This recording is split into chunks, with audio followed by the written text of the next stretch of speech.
habeen wadka gabdhaha habeenkii lama wado markaas tiri xoogaa tabar waxa ka muuqata maartay tabar darra ka muuqatay waa maxay markaas tiri hooy madaxa ay xanuunahayo wax weeyaan war aan rabin amaanta maartay ugu yiri haye markaas habeenkiina habeennimo waa tahdana loo yeer kadibna dib loo maaray السلام عليكم ورحمة الله وبركاته أصحابتي ذا قيمها يقدر انت نغا مدنو meel kastoo adaafaha caalamka kaga nooshiisi kastoo aad noo daawanaysoba wacan oo wanaagsan haddaba saacadii lasoo dhaafay waxaa baraha bulshada ku kulanto sida weyn u haysatay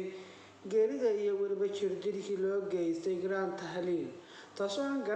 la garanayn meel ay jaan iyo cirib dhigtay iyo waxyaabaha ku dhacay iyada iyo cidda qaarajisay haddaba hooyada Ikraan Tahliil dhashay ayaa sheegtay inay markii ugu dambeysay intii aanay guriga laga qaadin ka hor ay soo wacday iyadoo weliba daal iyo weliba dhibi ka muuqato markay guriga timina ay weydiisay maxaa kugu dhacay balse ay tir qof ay weydiiyay shaqaalaha ka mid ah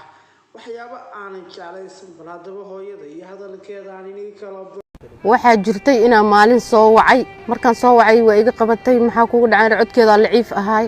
waxay tiri hooyo madaxa i xanuunayo maxaa kugu dhacay maanta nina iga soo xanaajiyo kulanajiis la yiraahdo oo hay'adaas ka shaqeeyo oo maanta i handaday aan ka xanaaqay oo waxyaabo aan jeclaysanin i weydiiyay hadalka hooyada Ikraan Tahliil dhashay iyo weysidaabo u dhacay ayaad soo wada dhageysateen waxay sheegtay intii aanay guriga ka iman ka hor inay telefoonka ka wacday iyadoo xaalad kale ku jirta markaas ay tiri madaxa ayaa xanuunay kulama hadli karo balse markay guriga timi ayay hooyadeed iyadoo oo wareysanaysa waxa uu yimi nimankii la shaqeynayay kuwa soo qaaday haddaba arinta ayaa dadku waxay ku jahwareersan yihiin siyaabaha waxay u dhacayaan ama meel ay wax ka khaldan yihiin haddaba arinta ayaa dad u badan sida hordhac ku soo wada aragteenba isaga ruucada Soomaaliya kaasoo siyaasadda u dhuundaloola ama in badan ku soo dhax jirayba siyaaba uu dhigayay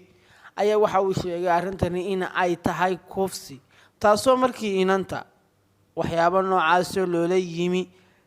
ay isdhehan talafara ka baxday balse wax walba way sheegaysaa maadaama ay tahay sirdoonka qaranka waliba kuwa ugu sarsareeya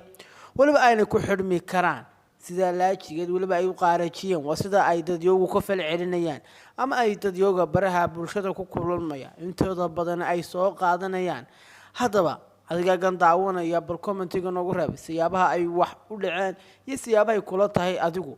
haddaba dadyo badan ayaa baraha bulshada ku kulanto ku soo qoraya in ay kufsi markii hore loo geystay markii dambana ay isdheheen waa sirdoonka ugu sareeyay balse marka ay la wadaagto xogteeda dadka ayaa la xiri doona ama sharciga la tigsan doona haddaba dadyo badan oo Soomaaliya waliba dumarka u badan ayaa waxyaabahan ku dhacaan waayo marka qof dumar ay tahay waliba ay rag dhax gasho wax walba way ku jiraan mid waraabaha iyo waliba mid kale mid siyaabo khaldan wax u doonaya iyo siyaabo kaleba wax u doonaya waxa laga yaabaa inay guur soo bandhigteen kuwaas ay ku wada gacan saydhay markii dambana ay waxyaabaha noocan ay u geysteen haddaba waxay haydi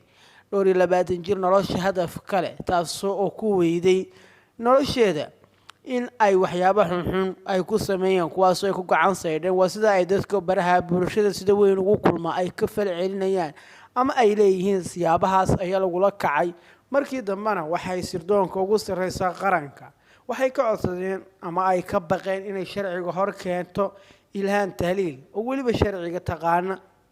taasoo dalalka dabadiisa wax ku soo baratay oo waliba sharciga iyo waxa uu yahayba gacanta iyadu ku haysa garanaysa haddaba dadyo badan ayaa waxay leeyihiin dawladda ayay sire ka haysay taas oo sirihii markay siri soo faafina ama dadyoga la wadaag iyo siday dadku ay Soomaalidu ay wax og yihiin iyo siday og tahay iyadu haddaba ayaa la qaarajiyay dadka qaar leeyihiin dadka qaarna waxa ay leeyihiin nimanka Arsenal ayaa meel dhexe ka helay kuwaas oo ay dileen haddaba taasna waxa hooyadeed beenisay in ay nimanka la shaqeynayeen iyada waliba sirdoonka qaranka kuwa ay isku dhow yihiin in habeenkii soo dooneen kuwaas ay u sheegtay waliba hooyadeed inay Ikraan u sheegtay in ay Ikraan u sheegtay aan idhaahdee in ay yihiin iyaga waliba inamadii kuwaasoo telefoonkooda ka soo wacay balse aan ahayn dad kale. haddaba sida hooyada hadalka u dhigtay, haddaba hooyada ayaa ku soo celcelisay in ay markii hore inanteeda ay wacday iyadoo si u daalan, oo weliba markay guriga timina ay weydiisay waxyaabihii ku dhacay iyo waxyaabihii markii hore ka khaldanaa ay telefoonka kala hadlaysay, taasoo ay tiri hooyo qof ayaa iga xanaajiyey ina weydiiyey, weliba qof hay'ad kale u shaqaynaya sida iyadu hadalka u dhigtay hooyadii inay weydiiyey waxyaabo khalada oo aanan jeclaysan, iyadoo sida hadalka u dhigtay markii ay ugu wardambeysay hooyada. haddaba hooyada ayaa iminka taa ka dhawaajisay. haddaba dad iyo badan oo Soomaaliya ayaa is weydiinaya hooyadu maxay markii hore arrintan u sheegi weyday balse iminka ku kaleefay inay keento. haddaba hooyada ayaa dib wax walba ka soo xasuusatay, wax walbana xaqiiqada ka sheegtay, balse waxyaabo badan ay islahayd waxbaa dib ka soo baxaya oo waxyaabo badan ay xeerinaysay iyadoo lafteedu, balse hooyada ayaa iminka xaqiiqada aan ka gaban wax walbana sheegtay iyo siday wax u dhaceen. haddaba waad ku soo daartay ruucadaaga isaguna in badan siyaasadda ku soo jiray, yacni waxyaabaha dumarka lagula dhaqmo kuwa weliba dowladda ku jira badidooda wax walba waxaa jira qaarba waxyaabo khaldan dumarka weydiiya iyo weliba qaar maandooriye kala duwan cuna haddii qamri tahay iyo waxyaabaha la halmaan, kuwaasoo hablaha weliba waxyaabo khaldan weydiiya. dadku isku wada mid maaha, dadkana la iskuma wada qaado. yacni dowladda waxaa ku jira dad aada u wanaagsan oo sharaf iyo karaamo ka dhexleh dowladda dhexdeeda iyo weliba bulshada dhexdeeda, balse qofka xun meel walba wuu jooga, hadday dowlad tahay iyo hadday shacab tahay iyo weliba hadday meel kasta tahayba qofka xun meel walba wuu joogaa. balse waxaa iminka isku soo biyo shubatay ujeedadu in inantaas markii hore wax noocaas oo kale ama kufsi ama waxyaabo kala handadaada oo haddii aan yeeli weydo waxyaabo noocaas ayaanu kugu samaynaynaa. markii dambena laga baqay in ay hadday sirdoon tahay inay gudbiso waxyaabahaas oo kale oo weliba qofkaas uu xarig mutaysan karo ama sharciga la horkeeni karo si aanay saas u sii dhicin qofkii arrintaas sameeyey. waa sida ay dadka baraha bulshada sida weyn ugu kulma ay isla qaadaa dhigayaan ama ay isla dhex marayaan.